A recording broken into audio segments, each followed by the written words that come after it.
नमस्कार, मी आपला टीचर सोमनाथ मोरे. मित्रांनो, आपला पहिला टॉपिक सुरू आहे. That topic name is characteristics of living organism. त्यामधला नेक्स्ट पॉइंट आहे, जे की आपण आज पाहणार आहोत. That point name is moment. Moment म्हणजे काय करणं, तर हालचाल करणे. मोमेंट म्हणजे काय, तर हालचाल करणे. पाहूया आपण मोमेंट म्हणजे नेमकं काय आहे. तर movement is shown by the animal to obtain food, protection, shelter and as a response to stimuli. आता जे ॲनिमल्स आहेत ते मोमेंट करतात, कशासाठी करतात? ऑप्टेन फूड, अन्न मिळवण्यासाठी, प्रोटेक्शन, संरक्षण करण्यासाठी, शेल्टर, निवारा, तसंच as a response to stimuli. आता रिस्पॉन्स टू स्टिम्युली म्हणजे आपण काय ते पाहितलं आहे. स्टिम्युलीमुळे रिस्पॉन्स घडते म्हणजे रिॲक्शन घडत असते. तसंच beside walking, jumping and swimming, which types of moment you have observe. तुम्ही ऑब्झर्व केले का? जसं की आता प्राणी आहेत, तुम्ही आम्ही इतर प्राणी जे असतील वॉकिंग करतात, जम्पिंग करतात, स्विमिंग करतात. Which type of moment you have observe, हे ऑब्झर्व केले का तुम्ही? नंतर पहा, plants can not move from one place to another on their own but they give response to stimuli. आता ही वनस्पती आहे, तुमच्या डोळ्यासमोर ही प्लांट आहे.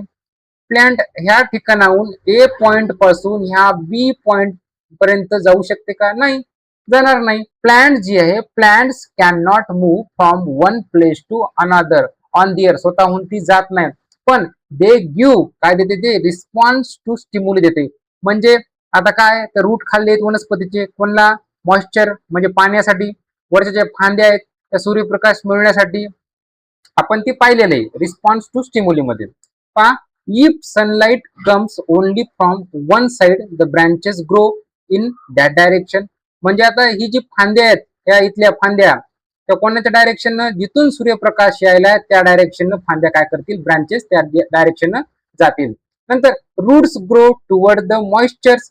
दिस show that plants are aware of their surrounding. आताच बोललो होतो तुम्हाला, हे जे रूट्स आहेत प्लांटचे ते टुवर्ड्स कोणाकडे जातील? Toward the moisture. जिथं ओलावा आहे त्या दिशेने रूट्स जातील, म्हणजे पाण्याच्या शोधामध्ये. हेच this show that plants are aware of their surrounding. आजूबाजूच्या ज्या वातावरण आहे त्या ठिकाणचं तिथे काय असतात, जागृत असतात वनस्पती. आणि जागृत राहणं खूप गरजेचं असते. माणसानं अवेअर राहणं खूप गरजेचं आहे. आता तुम्ही सर्व 6वीचे विद्यार्थी, तुम्ही अवेअर राहणं गरजेचं आहे. आपण काय शिकायलो, काय नाही, आपल्याला किती आले, हे आपल्याला समजणं गरजेचं असते. नाही समजलं तर विचारा. ओके, ठीक आहे, असो. नंतर after the sun sets and it begin to get dark, the pair of leaves on certain branches fold together like joining the hands. When the sun rises in the morning they open up again. बघा आता या ठिकाणी खूप सोपा point आहे. एक minute. Sunset.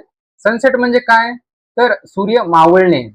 मग आता सूर्य मावळताना काय होते, बिगिन्स टू गेट डार्क, अंधार पडायला लागते. आणि जी पानं असतात ना, वनस्पती असतात, अंधार पडच्या टायमाला पानं जे असे असतात ते जवळ यायला लागतात, फोल्ड होतात, फोल्ड टुगेदर लाईक ए जॉईनिंग हँड्स. असे दोन हात आपण एकत्र आणलो अशा पद्धतीने ते होतात. आणि जेव्हा सनराईज होते म्हणजे सूर्य उगवतो मॉर्निंगच्या टाइमला, तेव्हा ते ते जॉईनिंग द हँड झालेले तेव्हा काय होतात, ते ओपन अप अगेन होतात. ओके. नंतर पहा, ही एक काय मोमेंट आहे. Find with your friend where such large tree are located nearby. तुमच्या आजूबाजूला एखादं झाड आहे का? तुमच्या मित्रासोबत काय करा, ते ऑब्झर्वेशन करा. When do the birds on plants bloom. When birds bloom their petals separate from each other. Bird कळी कधी खुलते, ते मोर असते ना, कधी खुलते कधी होते. तर बघा, when birds bloom their petals separate from each other. आता पेटल्स पाकळ्या असतात, त्या एकमेकापासून काय झाल्या, सेपरेट झाल्या फ्रॉम इच अदर. तर तेव्हा काय होते, ती अशी खुलते. मोर बघितला असेल तुम्ही, कळी बघितली असेल तुम्ही. ओके, सगळे तुम्ही पाहिलेले, जेवढे पाहिले का तेच आहे, दुसरं काही नाही ह्याच्यामध्ये. नवीन जे असेल तर तुम्ही तुमच्या समोर सादर करतोच. देअर फो मोमेंट इज नेसेसरी फॉर दिस. आणि हे करण्यासाठी काय, कशाची गरज असते, मोमेंटची गरज असते. यस, मोमेंट, हालचाल. Even though plants do not change their position, movements such as roots growing in the right direction, branches growing, the opening and closing of leaves and blooming of birds during the day and nights, all moments that occurs in plant. आता आपल्याला माहिती आहे वनस्पती एका ठिकाणाहून दुसऱ्या ठिकाणी जात नाहीत, जरी त्या गेल्या नसत्या पण मोमेंट करतात, सच लाईक ए रूट. जसं की आता बघितलं होतं, root growing in the right direction. कुठे जाते तर मॉइश्चर शोधण्यासाठी, पाणी शोधण्यासाठी जाते. ब्रँचेस असतात, ब्रँचेस ग्रो होत राहतात. जसं की आता पाहिलं होतं आपण, opening and closing of leaves होतात. Okay, open close open close. आता ह्या ठिकाणी बघा, तुम्हाला एक डायग्राम दाखवलेली आहे. आता ओपनिंग अँड क्लोजिंग पोझिशन दाखवली लीव्स पानाची. हा कोणता टाइम आहे? हा डे टाइम आहे, सकाळचा वेळ आहे बा, दिवसाची वेळ आहे. दिवसाच्या वेळेमध्ये बघा पान मस्त कसे हे झालेत तर ओपन झालेत. आणि हा कोणता आहे? नाईट. नाईटला कसं असते बघा, ते पानं कसे झालेत, एकत्र आलेत, म्हणजे काय झालेत? जॉईनिंग द हँड झालेत, म्हणजे फोल्ड टुगेदर केलेत. पिक्चर मध्ये क्लिअर दिसायले, तुम्ही तुम्ही ते पाहू शकता. तसंच birds during the day and nights are all moment that occur in the plants. जे बर्ड्स असते ते काय करते, कळी जे दिवसा खुलते रात्री काय होते, एकत्र येतात त्या पेटल्स. आणि पेटल्स जर सेपरेट झाल्या म्हणजे काय झालं, ते मोमेंट केलं. कशानं? प्लांटने केलं. ते खूप साधं सिंपल आहे, तुम्ही ऑब्झर्व करू शकता डे टाइम आणि नाईट टाइमचं. चला येऊ आपण मेन पॉइंटला. तर काय पहा, डू यू नो, तुम्हाला माहिती आहे का? Early we knew that the roots of plants grow towards the moisture and stems grow away from the ground. आता आपण पाहिलं होतं रूट्स आहेत, कोणाचे रूट्स? प्लांटचे रूट्स आहेत. वाढ होतात टुवर्ड द, जिथे मॉइश्चर आहे, वॉटर आहे, त्या दिशेने ते काय होतात? जातात, म्हणजे मूवमेंट करतात. तसंच स्टेम, जे खोड आहे, त्याची वाढ होते अवे फ्रॉम द ग्राउंड. बघा आता हे झाड आहे, हे जमीन आहे, वरचं जे खोड आहे हे हे काय होईल? जमिनीचा वरचा जो भाग असते ते काय असते? स्टेम असते. काय असते? स्टेम असते. त्याला स्टेम म्हणलं जाते. ओके, त्याची काय होते? वाढ होत राहते. However we did not know whether the plants feel heat, cold or pain. आता तुम्हाला माहिती आहे का बरं, प्लांटला भावना असतात ते, जशी हीट, कोल्ड, पेन. जसे की आपल्याला बघा, गरम पाण्यामध्ये हात बुडवला की आपल्याला लगेच आपण करतो अरे वा गरम आहे. कोल्ड पाण्यामध्ये आपण म्हणतो किती गार पाणी आहे. किंवा आपल्याला आजार होत असेल, आजार झाला असेल, पेन होत असेल, आपल्याला आपलं बॉडी पेन होत असेल, तर आपल्याला जाणवते, आपल्याला फील होते. तसंच मित्रांनो, वनस्पतीला सुद्धा काय असतात? भावना असतात. ते कोण सिद्ध करून दाखवलंय? तर great scientist sir Jagdish Chandra Bose. हे नाव तुमच्या मेमरीमध्ये सेव्ह करून ठेवा. बघा कसले ग्रेट माणसं आहेत तर. सर जगदीश चंद्र बोस त्यांनी काय सांगितलं? was the first to prove through the experiment that plants have a special system of their own to perceive and such sensation. प्लांटला सुद्धा काय असतात? भावना असतात. बघा वनस्पतीला आपण चलचलता एखाद्या वेळेस असं हे करतो, मारतो, कुऱ्हाड घेतो, किंवा इळ्यानं शेतामध्ये जाताना, किंवा हातानेच काहीतरी मोडतो. तसं करायचं नाही. हा, ज्या अनवॉन्टेड प्लांट आहेत त्या काढा लागतील, नाही तर म्हणतात सर त्यांना पण प्लेन व्हायला. नाहीतर मग शेतामध्ये गांजर, गोटा आणि ते गवतच उगायचं, बाकी मग तुम्ही काहीच करणार नाही. असो, मग काय वनस्पतीला काय असतात? तर भावना असतात मित्रांनो. त्याच्यामुळे जे झाड असेल, बसल्या बसल्या फांदी मोडायची नाही, तिला सुद्धा दुःख होते. आणि जर एखादी थोडी जर फांदी जर मोडलेली असेल थोडं, तर तिला थोडं व्यवस्थित करायचं व प्लांट वरून असा एक प्रेमाचा हात फिरवायचा, म्हणायचं यस नीट होईल. असं बोलायला कसं वाटतंय? वाटते मास्तर बाई एड झाले, प्लांटला तसं म्हणायचं. अरे मित्रांनो लक्ष द्या, प्लांटला सुद्धा काय असतात? भावना असतात. प्लांटला सुद्धा स्पर्श कळतो का? तर प्लांटला सुद्धा स्पर्श कळत असतं. काय मस्त टच करायचं प्लांटला, हात फिरवायचा. प्लांटला भावना असतात, सेन्सेशन असते. हे कोण सिद्ध करून दाखवलं? तर सर जगदीश चंद्र बोस यांनी, सर जगदीश चंद्र बोस यांनी काय केलं? प्रूफ करून दाखवलं. He was a great Indian scientist, physicist. Okay, ठीक आहे, भौतिकशास्त्र, बोटॅनिस्ट आहेत ते. नंतर ही इन्व्हेंटेड द इन्स्ट्रुमेंट केलं which could magnify the movement of a plants and grow of plant 10,000 times and recorded. त्याने काय केलं? एक इन्स्ट्रुमेंट बनवलं विच मॅग्निफाय, आता मोठं करता येते. कशाबाबत? तर बघा, मोमेंट ऑफ प्लांट्स, जे वनस्पतीची हालचाल व्हावी, तसंच ग्रोथ ऑफ द प्लांट ते 10,000 10,000 टाइम्स त्याचं मोठं करता येते, असं ते इन्स्ट्रुमेंट बनलं. आणि ते रेकॉर्ड सुद्धा करता येते. ओके, ठीक आहे. नंतर बघा, through his experiment at royal society of London he demonstrated the plants have feeling. त्याने तेव्हा तिथे सांगितलं की प्लांटला काय असतात, भावना असतात. आणि Jagdish Chandra Bose receive great honour for his various discovery. आणि अशा पद्धतीने त्याने डिस्कवरी केलेल्या आहेत, त्यांचा काय झाला, सन्मान झाला. ओके, हे सायंटिस्टचं नाव लक्षात ठेवायचं, सर जगदीश चंद्र बोस. ओके, चलो. हा, नंतर बघा, sometimes a glass or earthen pot or wooden object get chip or piece of it break off, does that object return to its original shape after a few days. बघा आता, glass आहे, काच आहे, earthen pot आहे. Okay, मातीचं भांड असते ना, अर्थन पॉट. नंतर वुडन ऑब्जेक्ट आहे. जर यांचा काय तुकडा पडला त्याची वाढ होते का रे? जशाच तसं पुन्हा होते का? नाही होत. आता हे पेन आहे, हे पेनला काय केलं मी, ब्रेक केलं, मोडलं, पुन्हा काही दिवसांना ऍज इट इज जशा तशी होती का? नाही होत. का होत नाही? हे ऑब्जेक्ट काय आहेत? नॉन लिव्हिंग थिंग्स आहेत, निर्जीव आहेत. निर्जीवाची वाढ होते का? नाही. हे लिव्हिंग ऑर्गॅनिझम नाहीत, त्यांच्यामुळे त्यांची वाढ होत नाही. आपल्याला माहिती आहे main characteristics of living organism, त्याची ग्रोथ होणं, रिप्रोडक्शन होतंय, आपण पाहिलं होतं याच्या अगोदर. ओके, नंतर पहिलं झाला पॉईंट. दुसरा पॉईंट बघा, in animal small or large wound heal over time, however those part of body become the same as earlier. बघा, ॲनिमल स्मॉल असो किंवा मोठा असो, त्याला जर जखम झाली तर काही कालावधीने काय होते, ती जखम बरी होते. Those parts of the body become the same earlier, जशाच तसा होतो part. New shoots emerge from the trunk of trees from which new branches and new leaves grow. बघा, जे झाडाचे जे फांद्या असतात नवीन नवीन येतात, काय होते, त्यांची ग्रोथ व्हायला लागते.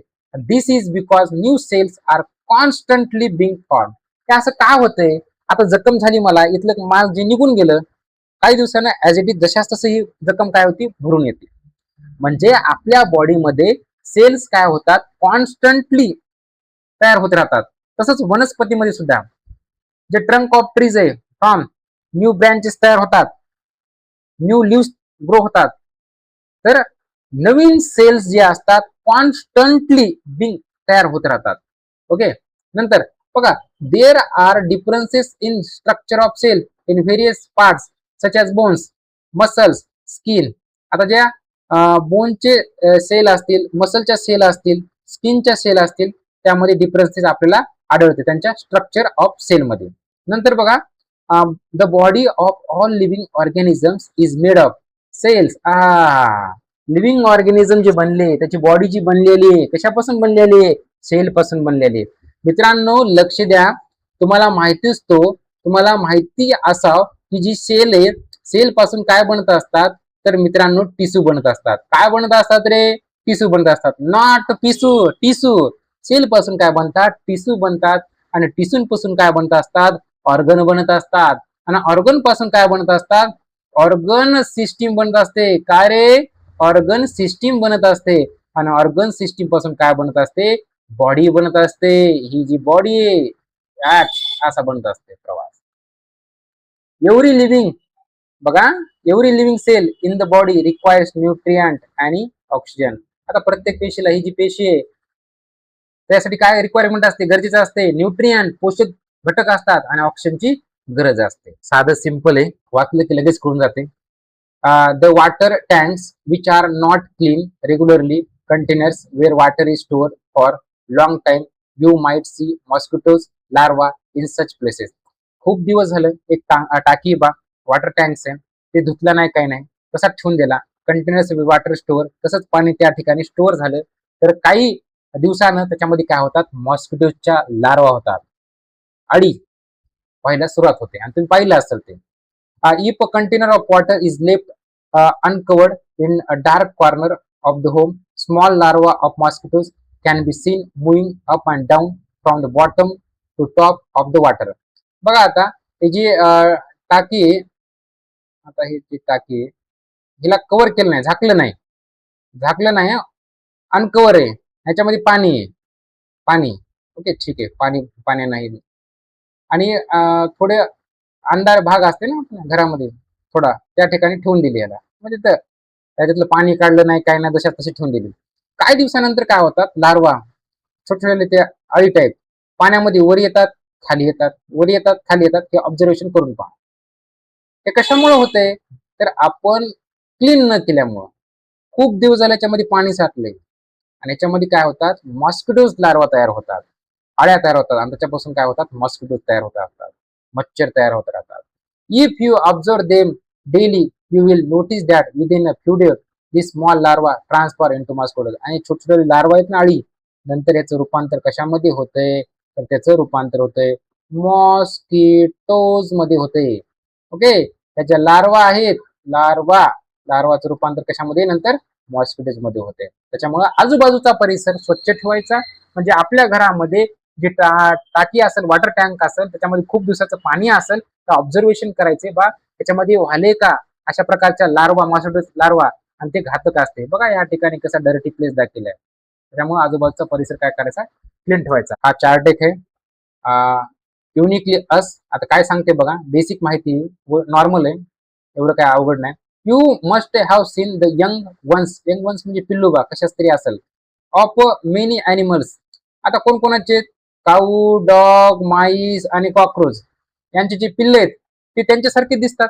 बघा, गाय, गायीनं जन्म दिला यंग वन्स म्हणजे पिल्ल्याला, त्याच्यासारखं दिसणार. कुत्रा आहे त्याच्यासारखं दिसणार, माईस उंदीर आहे त्याच्यासारखं दिसणार, कॉक्रोच असू द्या त्याच्यासारखं दिसत असते. You must have seen the young ones of fish, birds as well as. Fish असू द्या किंवा बर्ड्स असू द्या त्यांच्यासारखंच त्यांचं पिल्लू दिसते. Some animals are born from eggs. काय ॲनिमल काय, अंडी, अंड्यातून बाहेर येतात आणि काय बनतात, ते जे आहेत ते ॲनिमल्स अंडी घालतात. ओके, अंड्यापासून ॲनिमल्स, एग्स, एग्स पासून काय बनले, ॲनिमल्स बनले. While in some animals mother give birth to young ones. आता हे माणसाच्या बाबतीत, ह्युमनच्या बाबतीत, ह्युमन ह्युमन डायरेक्ट काय करते, डायरेक्ट पिल्ल्याला काय करते, जन्म देते. ठीक. नंतर even though these young ones are small their body structure and features are very similar to their parents. आता हे जरी लहान असले, हे जे आता अंड्यापासून हे पिल्लू होणार, पिल्ल्यापासून पुन्हा हे अॅनिमल्स तयार होणार, हे जरी छोटे, हे लुक लाईक स्ट्रक्चर जे फीचर्स आहे कोणासारखं असते, त्यांच्या पॅरेंट सारखं असते. हे तुम्ही ऑब्झर्व केलं असेल, लहान बाळ आहे, ते फीचर्स आहे त्याचे स्ट्रक्चर आहे कोणासारखं असेल, त्याच्या पॅरेंट सारखं असते. आता for example, as soon as you see a kitten, kitten बघितलं असेल तुम्ही, नंतर you identify it as a young cat. आता किटन म्हणजे काय, मांजरीचं पिल्लू आहे, ते कोणासारखं दिसतंय, मांजरीसारखं दिसणार ना. नंतर same the same is true for young ones of buffaloes. म्हैस असू द्या, काऊज असू द्या, एलिमेंट असू द्या, त्यांच्यासारखंच दिसते. आता समटाइम्स काही वेळेला काय होते, there is a great differences between the body of the young ones and their parents. काही वेळा काय होते, पॅरेंट्स आणि त्याचं जे यंग वन्स आहे, पिल्लू आहे, त्याच्यामध्ये खूप फरक आढळून येते. नंतर आता हा आता महत्वाचा घटक सुरू झालाय. पूर्ण लक्ष इकडे असू द्यायचं. आपल्या डोक्यामध्ये लय प्रश्न असतात बघा. बघा मित्रांनो, पावसाचे दिवस आहेत आणि सध्या पावसाचे दिवस सुरू आहेत बघा. आणि पाऊस पडले की बेडकं बाहेर येतात. यस, येतात सर. सर हे बेडकं कुठून येतात बाहेर, प्रश्न पडला असेल तुम्हाला. यस, पडायलाच पाहिजे प्रश्न. आणि जर पाऊस पडायच्या अगोदर कुठे होते आणि पाऊस पडल्यानंतर एवढ्या फास्ट येतात कुठून, आज सर्व प्रश्नाची उकल होणार आहे. काही काही तर मत असते बा, सर हे ढग आहेत, हे आबा आणि आपली जमीन आहे, आपण इथे राहतो बा सर, हे आपले घर आहेत. ओके, ह्या घराने आपण राहतो, हे जे वरून आहेत ना, वरून बेडकं पडतात खाली. चूक, असं होत नाही, चुकीचं सांगितलं जाते. हे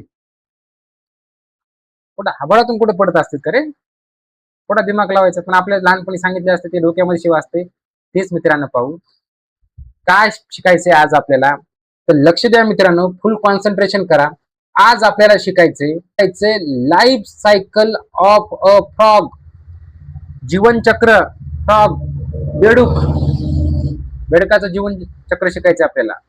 काय नेमकं, तर खूप अत्यंत सोपं आहे. Life cycle of a frog. बघा, at the beginning of the rainy season Observe the branches of small plants present near the edge of the pond closely. You might see cluster of eggs that look like white foam. बघा, पावसाचे दिवस सध्या सुरू आहेत. त्याने सांगितलं की at the beginning of the rainy season, म्हणजे सुरुवातीला पावसाच्या. तर तुम्ही ऑब्झर्व केले असतील, एक तलाव आहे बाबा. ओके, तिथे ब्रँचेस असतात, छोटे छोटे झाडं असतात, असे असे तुम्ही मस्त पाय सोडून बसला असता. त्या ठिकाणी काय, नियर द एज, हे जे कडा असते बाजूने, हे झाडे छोटे छोटे असतात, ब्रँचेस असतात, त्या ठिकाणी क्लस्टर ऑफ एग्स असे आलेले दिसते त्याला, त्या ब्रँचेसला चिटकलेलं असते. त्यालाच काय म्हणतात, व्हाईट, काय म्हणतात, व्हाईट फोम म्हणतात. काय म्हणतात, व्हाईट फोम. सर कसं, ह्या बघा पिक्चर मध्ये दिलंय, हे असं बघा, दिसलं असेल तुम्हाला.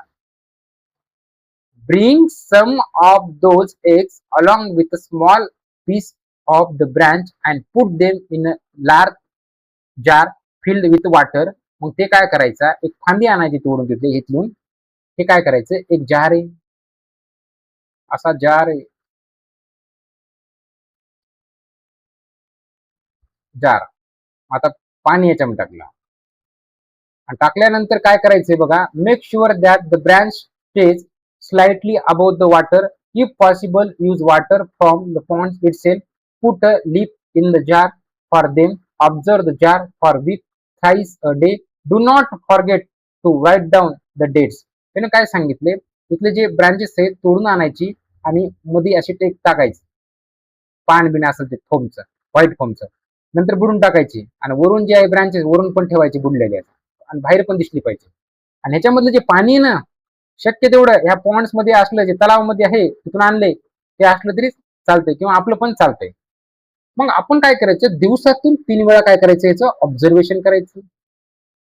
दिवसातून 3 वेळेस जर ऑब्झर्वेशन केल्यानंतर जे आपल्याला दिसलंय त्याचे काय करायचे, ड्रॉ पिक्चर्स काढायचे of what you observe each day. प्रत्येक दिवशी तुम्ही काय ऑब्झर्व केलंय, आणि discuss among your friend about the picture they have drawn, observation they have made and in how many days changes टूक प्लेस. मग आपल्या मित्रासोबत डिस्कशन करायचे, नेमकं काय काय ह्याच्यामध्ये काय झाले, चेंज झाले. The larva that hatches from the eggs does not look like a frog. मग जे अंड्यातून जे अंडे होते, हे जे छोटे छोटे अंडे होते, त्याच्यातून काय बाहेर पडत असते, लार्वा. काय पडत असते, लार्वा. म्हणजे लार्वा बाहेर पडले, जी अळी आहे ती बेडकासारखी दिसते का रे, हा बेडकासारखी दिसते का, दिसत नाही. इनिशियल पोझिशनला, सुरुवातीच्या पोझिशनला, as the larva grows into the frog. मग हा जो लार्वा आहे ना, मग ह्याची वाढ होते आणि वाढ झाल्यानंतर काय बनतंय, हे हा असा बेडूक बनत असते.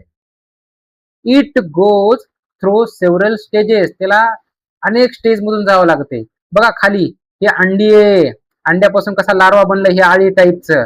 नंतर बघा पुढी कसा बनली स्टेज, नंतर पुढी हे शेपूट आहे, शेपूट तयार झाले आणि कालांतराने शेपूट काय होते, नष्ट होते आणि पुन्हा काय बनत असते, बेडूक बनत असते. त्या काय आहेत, ह्या स्टेज आहेत. काय ह्या स्टेज आहेत ह्या. During the different stages tadpole. आता काय जण म्हणतात टॅडपोल काय, अरे बेडकाचे पिलवा जे असते ना, टॅडपोल्स ब्रिथेस देअर स्किन. सर ते टॅडपोल ब्रिथ श्वास कसा घेते, तर त्यांच्या थ्रो कशामार्फत, गिल्स कल्ल्यामार्फत घेते. Then it develops 2 hind legs and a tail. मग त्याला काय, महागलचे पाय यायला लागतात. बघा ही जे अंडे एग्स, त्याच्यापासून लार्वा झालाय, आळ्या झाल्या. आता नंतर काय, हे टेल आहे, TAIL, टेल म्हणजे शेपूट. नंतर त्याला हिंड लेग्स, 2 हिंड लेग्स आलेत काय, बघा मागलचे पाय आले, 1 आणि 2, 1 2, हे 2 पाय आले. तर slowly it body transform and looks more like an adult frog. बघा इथून अडल्ट फ्रॉग, नंतर काय बनला, हा फ्रॉग बनला. दिस ज्या स्टेज आहेत ना, this stages of change are called life cycle म्हणलं जाते. आणि त्यालाच काय म्हणलं जाते, मेटामॉर्फोसिस म्हणतात. हे ज्या स्टेज घडायला नैसर्गिकरित्या प्रक्रिया घडून यायला, त्यालाच काय म्हणलं जाते, मेटामॉर्फोसिस. नवीन शब्द आहे, म्हणजेच लाईफ सायकल आहे ही. ह्या ज्या नैसर्गिकरित्या स्टेज घडून यायला आता 1 by 1, आणि त्याच्यापासून काय बनायलाय, अंड्यापासून बेडूक बनायलाय. आणि ह्या स्टेज नैसर्गिकरित्या घडून यायला त्या प्रोसेसला काय म्हणायचं तर मेटामॉर्फोसिस म्हणायचं. काय म्हणायचं तर मेटामॉर्फोसिस म्हणायचं. आणि नोट डाऊन विच चेंजेस, बघा काय सांगते तर काय सांगते, note down which changes you see and after how many they occurs, observe your friends records. आणि मित्राचं जे रेकॉर्ड्स केले त्याचं ऑब्झर्वेशन करायचं, तुम्ही ऑब्झर्वेशन करायचं, नोट डाऊन केलेलं नेमकं किती दिवसांमध्ये असे चेंज घडून आले, आणि compare the time required for these developmental changes, is it the same or different. त्याचे चेंजेस रेकॉर्ड केलेले आणि तुमचे चेंजेस सेम आहेत का डिफरंट आहेत, हे काय करायची याच्यावर चर्चा करायची. खरंच सेम आहेत का डिफरंट आहे हे पाहायचंय. काही प्रॉब्लेम असेल तर तुम्ही कमेंट मध्ये मला विचारू शकता. आता ह्याच ठिकाणी आपण थांबू. थँक्यू.